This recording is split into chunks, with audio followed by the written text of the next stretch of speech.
Oi pessoal, tudo bem com vocês? Meu nome é Ana Júlia e eu vou dar uma aula para vocês de funções inorgânicas.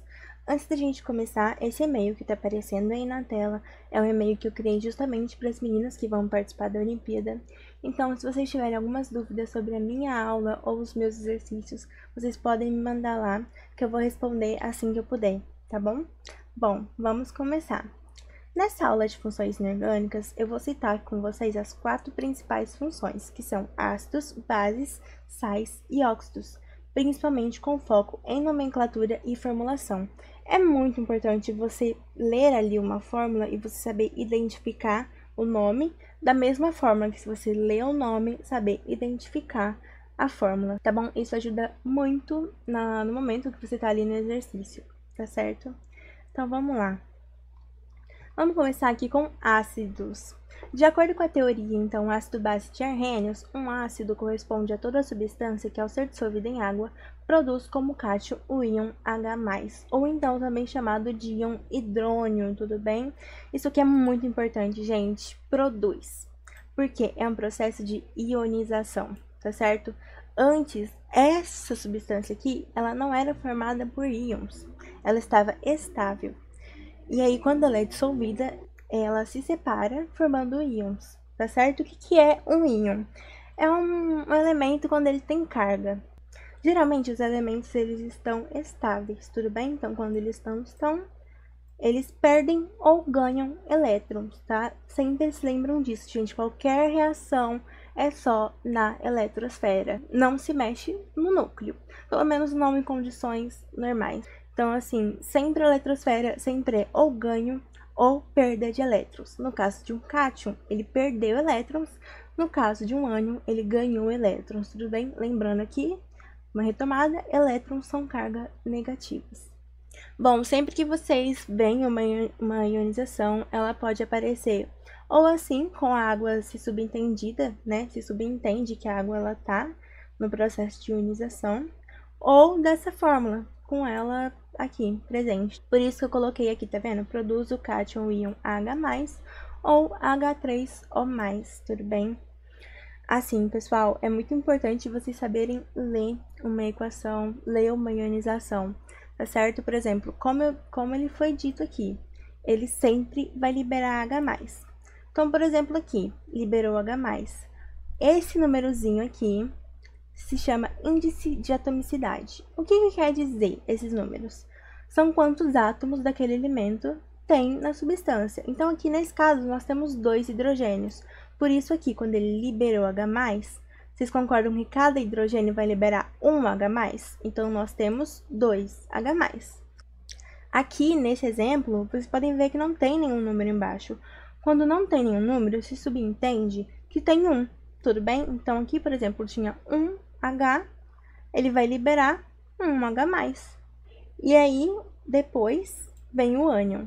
Sempre H+, e o resto, os outros elementos que estiverem ali na fórmula, eles vão ser o ânion, ok? Então, vocês se lembram que os elementos estão sempre procurando estabilidade?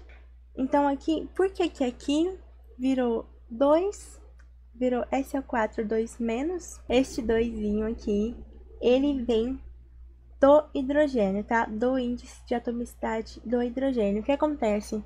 Quando os elementos, eles se juntam, no caso aqui eles estão se separando, mas eu acho mais fácil explicar.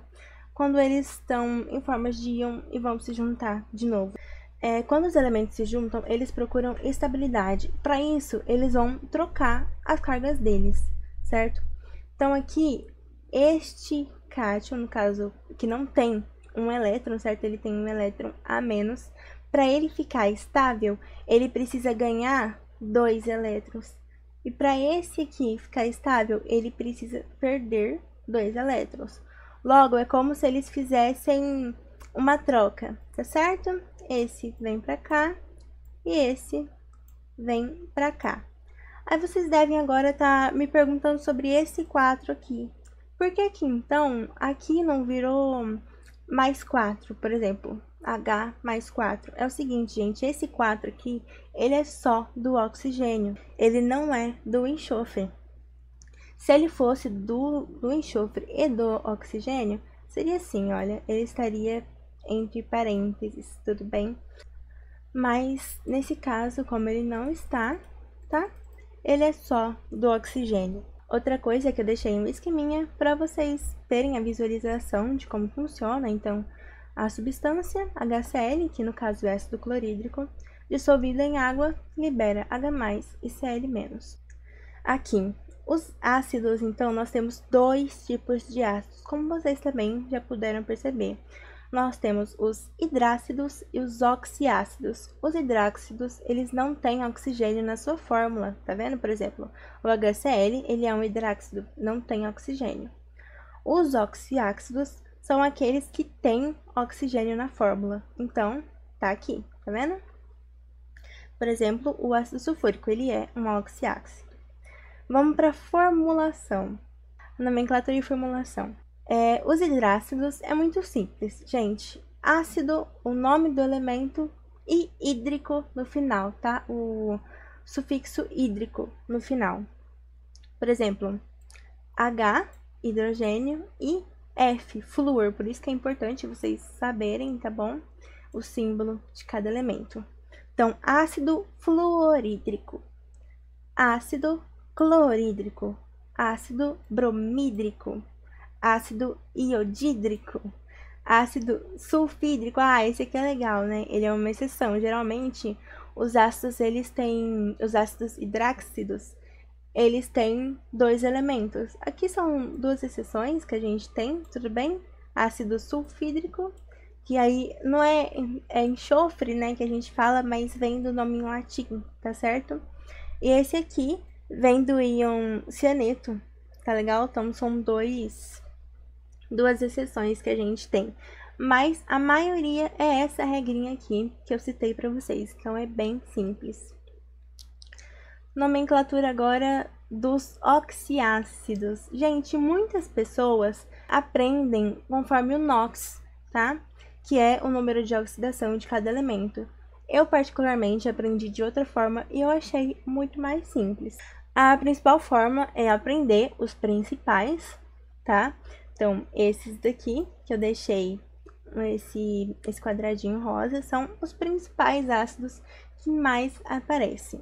Vocês podem ver que aqui, o que muda, por exemplo, aqui, HClO, todos dessa linha têm os mesmos elementos. O que muda? A quantidade de átomos de oxigênio.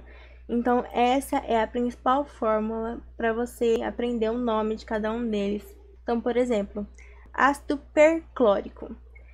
Quando ele tem 4 aqui, no caso desse ácido, eles começam então com o prefixo per, que nem eu deixei aqui, tá bom? Todos dessa linha, que estão assim, nessa linha, elas são o mesmo tipo de nomenclatura. Per, o nome do elemento central, e ico, perclórico. Aqui, ácido clórico, ácido, só o nome do elemento e ico no final. Quando ele tem 2, o ácido, o nome do elemento central e oso. Aqui vai mudar o sufixo, tudo bem? E aqui acrescenta o prefixo ipo, tá certo? Então, assim, eu acho que é uma forma de vocês aprenderem. Se vocês souberem, por exemplo, começa com ácido clórico. Aí eu sei que tem 3 dos principais, Tem gente que grava, por exemplo, com frases dos elementos principais, tipo, claro, não como só pudim. Tem muitas frases, se vocês pesquisarem, mas eu, sinceramente, eu tenho facilidade em visualizar a fórmula, mas é melhor vocês estudarem da forma que mais ajudar vocês. Então, assim, se vocês sabem que os 3 primeiros começam com 3 e eles só vão caindo, porque o único que sobe o número de oxigênio é o perclórico, tudo bem? O ácido perclórico. O sulfúrico e o fosfórico, então, tem 4 oxigênios. Se vocês souberem disso aqui, gente, sinceramente, vocês vão decorar super rapidinho, tá bom? Indo agora para bases. De acordo com a teoria ácido-base de Arrhenius, uma base corresponde a toda substância que, ao ser dissolvida em água, libera como ânion o íon OH-, ou então íon hidroxila, tudo bem? Gente, foquem de novo aqui, libera, porque agora não é mais uma ionização, é uma dissociação iônica.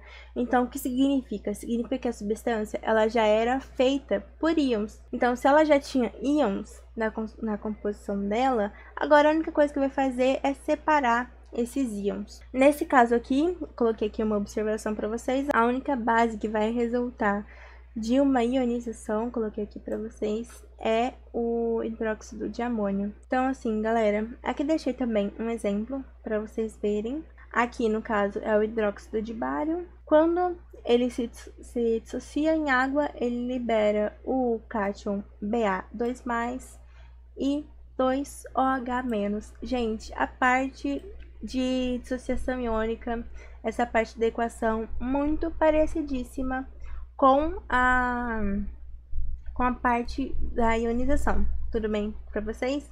Então, aqui, sempre liberando OH-, e aí que vai mudar é a quantidade, lembrando daquela regrinha que eles sempre trocam, tudo bem?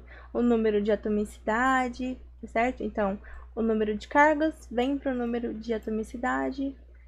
É sempre assim, ok? No caso aqui, OH-, Na+, porque é muito importante também, gente, vocês souberem as famílias, tudo bem?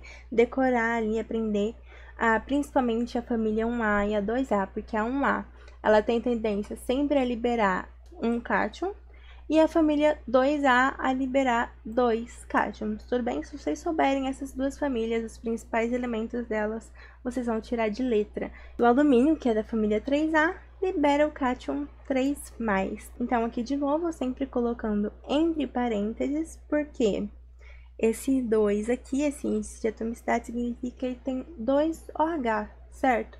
Então, aqui, este índice de atomicidade, ele vem do cálcio, porque o cálcio, ele é da família 2A, então ele tem tendência a liberar o cátion 2+.